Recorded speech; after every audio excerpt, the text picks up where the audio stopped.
Good morning बेटा। आज 12 मई है और स्मार्ट क्लास एकेडमी में आपका स्वागत है। उम्मीद है कल जो पढ़ाया गया था 25 सवाल आप हल किए होंगे। अगर आप ऐसा कर रहे हैं तो बहुत ही आगे जाएंगे, आपको नवोदय बहुत आसान लगेगा। अगर आप ऐसा नहीं कर रहे हैं तो अपने पैर पे कुल्हाड़ी मार रहे हैं। तो ये वीडियो देखिए और कई बार देखिए जब तक आपको समझ में ना आए। अगर उसके बाद भी नहीं आता तो आप कमेंट करके पूछिए, व्हाट्सअप करिए। पढ़ने का यही तरीका है। अब कलम और कापी हमेशा आपके साथ में होना चाहिए। तो कल हमने जो चैप्टर शुरू किया था उसका नाम था ज्यामिति आकृति पूर्ति करना। तो उसी में से एक सवाल है, ये प्रश्न दिया है, प्रश्न चित्र है, इसको उत्तर चित्र कहेंगे। क्या बोलेंगे? उत्तर चित्र। उत्तर चित्र। अब इसमें क्या करना है कि देखो, ये ढूंढना, ये आकृति ढूंढना है जो ऐसे हो जाए। तो यही वाला चीज हमें बनाने के बाद ढूंढना है। तो अब हम, ये तो होगा नहीं क्योंकि ये बाहर निकला है, ये नहीं होगा क्योंकि ये देखो तिरछा है, और ये भी नहीं होगा। तो हमारा सही आंसर क्या हो जाएगा? ए हो जाएगा। तो जो कटी हुई आकृति गायब है वही हमको ढूंढना है।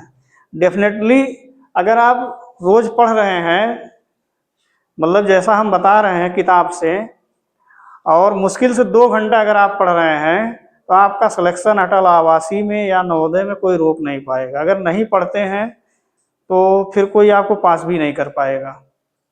समझ रहे हो?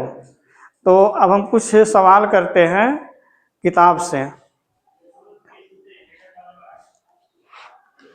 तो ये सवाल हम 25वां करते हैं, 25 से करते हैं। 25 यहाँ तक हमने लगाने के लिए बोला था। अब 25 सवाल में बेटा यहाँ पे कौन सी आकृति आएगी? तो देखो, ये वाला ऊंचा है, ये भी बड़ा है, ये नहीं होगा। बी वाला हमारा सटीक बैठ जा रहा है। सी में ये देखो यहाँ पे कर्व बना दिया, थोड़ा सा झुका दिया, ये भी नहीं होगा, ना डी होगा। तो राइट आंसर हमारा बी हो जाएगा। 26 में जो ये कटिंग बीच में बना है, यही आकृति हमें भरना है। अब इसमें अगर हम देखें तो कौन सी आकृति? ए तो होगा नहीं, बी नहीं होगा, तो इसमें कौन सा हमारा सही होगा? सी आंसर सबसे राइट आंसर होगा।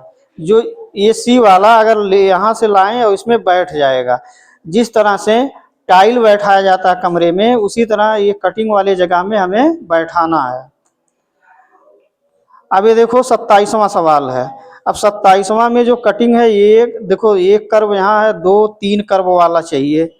तो अगर हम इसको भरें तो ये होगा नहीं, उल्टा हो जा रहा है। सी भी नहीं होगा, डी भी नहीं होगा। तो ये अगर बी वाले को हम ले आएं और यहाँ रख दें तो बी वाला हमारा कवर कर लेगा। तो एक तरह से इसे टाइल बैठाया जाता है, उसी तरह से हमको बैठाना है। 28वां सवाल। 28वां सवाल में यहाँ हमको क्या भरना है? तो ए वाला तो देखो ये मोटा है, ये होगा नहीं। बी वाला ये सही है, सी नहीं होगा, ना डी होगा। तो हमारा राइट आंसर बी हो जाएगा। 29वां में देखो हमें भरना है, तो ये भी नहीं होगा, बी और डी नहीं होगा क्योंकि ये बड़ा है और इसमें ये भी बड़ा है, और ये यहाँ पे तिरछा है। तो सबसे सही आंसर अगर हम देख रहे हैं तो हमारा सही आंसर ए हो जाएगा। ठीक है? तो इस तरह से बेटा आपको अब 20 सवाल और करके आना है, क्योंकि हमने 29 तक करा दिया है। तो आप 50 तक पूरा करके आएंगे। और उसको समय देख लीजिए, घड़ी में कितने देर में आप कर रहे हैं। लेकिन वही सवाल जब दोबारा आप करेंगे तो आपको 1 मिनट में, मुश्किल से 3 मिनट में आप 25 सवाल कर लेंगे। हो सकता है पहले बार आपको ज़्यादा समय लगे। तो एक बार, पहले बार आप जब करिए, समय देख के करिए, समय लगे कोई बात नहीं, लेकिन जब दोबारा करिए तो आप बहुत जल्दी कर लेंगे। तो लगे रहिए, मेहनत करिए, आप सफल होंगे। धन्यवाद।